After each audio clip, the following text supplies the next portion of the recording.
Let's see how to set song in Instagram bio or profile.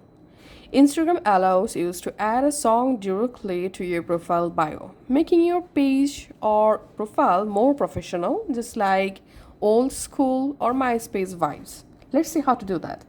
First of all, make sure you are using the latest version of Instagram app. Now go to your Instagram, go to your profile, and tap on Edit Profile. In here, you'll find this music option. Just tap on Add Music to your profile. Now go ahead and select a trending music from this list. Or if you want to search for a specific music for your bio, you can use the search music box very easily to find out a specific song. Just select the song, tap on Done, and if you want, you can crop the music. You can also change your music length or duration from here.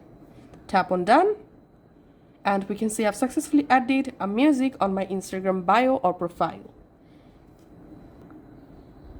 Now, the song will appear right under your name on your profile. Anyone who visits your profiles can tap to play it.